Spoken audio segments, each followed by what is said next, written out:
يفتح الستار. تادا.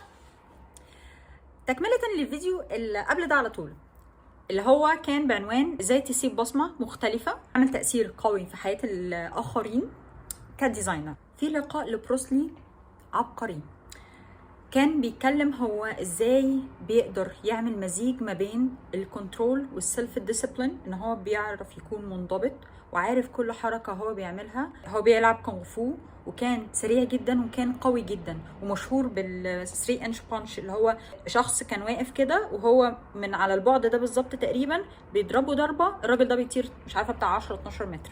فهو وصل لمرحلة من انضباط ومن القوة جسمانيا، وطبعا الكلام ده مش كافي، لازم يكون كونكتد بعقله علشان يوصل للمرحله دي. محدش قبله عملها ومحدش بعده عملها. الراجل ده بيتكلم لغه رهيبه، بيحكي ان هو لازم يحصل كومباينيشن ما بين السيطره في الحركات الموفمنتس بتاعته وانضباطه. مش بيشو اوف، مش بيعمل كده عشان يعمل، هو قالها باللفظ فانسي موف، بيبان ان هو شخص جامد قوي وهو بيضرب، وما بين ان هو يكون شخص طبيعي وكل حركة تكون فعلا بتعبر عنه. الكلام يبدو فلسفي شوية، ولكن الهدف من وراه حاجة عميقة جدا. احنا دلوقتي بنتكلم احنا ازاي نكون مؤثرين.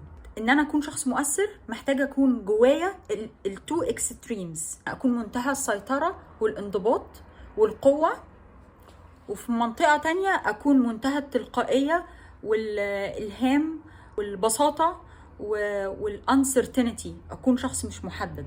المزيج ده بقى بيخلق شخص بيتصرف باتيتيود معين ما اتعملش قبل كده. يجي بقى سؤال مهم جدا، انت مين في دول؟ وهنا بقى يا صديقي انا ليا بصمه. ليا بصمه ليه؟ عشان انا الاتنين جوايا يتسع للاتنين، وربنا خلقنا فينا النقيضين وفينا الشيئين. اللي بيغذي حاجة على حساب التاني، الحاجة اللي بتغذيها هي اللي بتظهر. فلو انا قاعدة اغذي انضباط واكشن وي وي وي وي, وي هتلاقيني حد بتاع موقع، حد بيهتم بكل حاجة مربوطة بوقت وبكل حاجة مش عارفة ايه، وخلاص حس الكرياتيفيتي عندي هيقل قوي. ولو انا قاعده بهتم بالكرياتيفيتي هتلاقيني قاعده بقى بطلع رسومات جامده جدا جدا جدا، بس مش عارفه اربطها بوقت، مش عارفه انفذها على ارض الواقع، ومش عارفه ابقى حتى اتعاون مع حد عنده تايم لاين علشان احقق له اللي هو عايزه. انت جواك الاتنين، تقدر تغذي الاتنين، وجواك يتسع لكده من غير ما يجيلك فصام. انا بقى الشخص التاني، الشخص اللي بيبقى مطلوب منه ياخد التصميم ده وينفذه في ارض الواقع بنفس الشكل اللي معمول في الرسومات. ده بيتطلب قوة وانضباط واحيانا سرعة.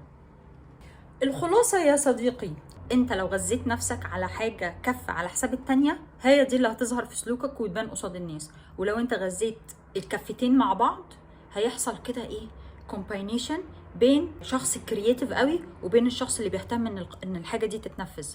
فهتلاقي نفسك عند مرحلة كده هتميت او هتقرب للناس الكرياتيف قوي وهتبقى شبههم في حاجات، وهتقرب للناس دي وهتبقى شبههم في حاجات، فهتعمل ميكس مختلف وميكس جديد ما اتعملش قبل كده. لو قررت يا صديقي تكون كل حاجة وعكسها زي ما انا عملت، انتظر ان انت تسمع الحلقات اللي فاتت من كريم دولا كريم، واسمع اللي جاي علشان اللي جاي احلى، هيكون فلسفي اكتر، وهنناقش قضايا مختلفة في مجال الهندسة وبره الهندسة، بس برضه هنرجع ونربطها بالهندسة.